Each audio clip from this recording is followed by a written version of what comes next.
Hi, everyone. Welcome to Music Trivia Guess the Artist, episode 39. So, this artist I find incredibly interesting.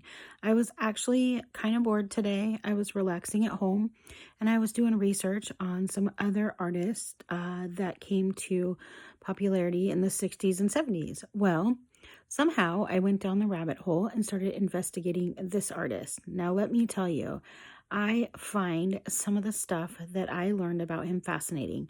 Um, this artist was born February 13th, 1950, in England. He is an English singer, songwriter, musician, and human rights activist. And when I say human rights activist, he is probably the most political artist that I have read about recently. He was labeled that by AllMusic.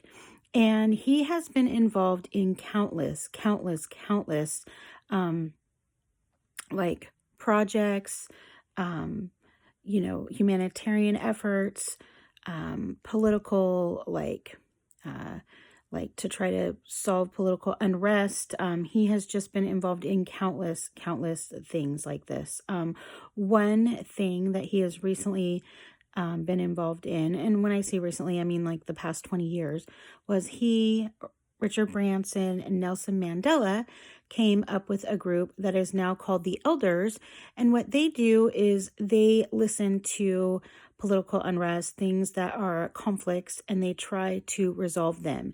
Now, it's not just them, there is a group of people that do this, but I think that this is a fantastic way to take your fame and actually do good and try to help. I know that I try not to get into a ton of politics because it drives me crazy, but if someone like this can do good, I am all for it. So this artist also had 4 albums, self-titled, back to back to back until his 5th album was the one that was incredibly successful. If I give you the title, you will know immediately. But I thought it was very interesting that his first 4 solo albums were self-titled. And he has one of the most played videos on MTV. I personally, once again, I was waiting for Michael Jackson, Duran Duran, Madonna. So this video, I remember coming on probably every 10th or 11th song, maybe obviously a little more, but it seemed like it was constantly played and it drove me nuts. And I will say that this is still one of my least favorite songs by him. I have grown to love him as an artist, and a few of his songs are some of my absolute favorites, but the song we are talking about, I still just really don't like it. Although it does have a catchy beat, not my favorite. He was inducted into the Rock and Roll Hall of Fame with his former band in 2010 and then solo in 2014. Time Magazine has named him one of the most influential people in the world, and they did that in 2008. He had started as the lead singer to a progressive rock band, but he left to pursue a solo career. And he left in around 75, the year I was born.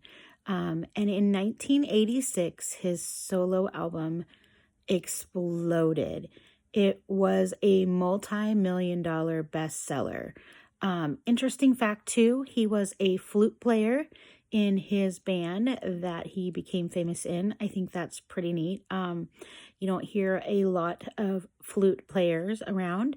But he wrote almost every song on his albums. They said there's just a few that he hasn't written.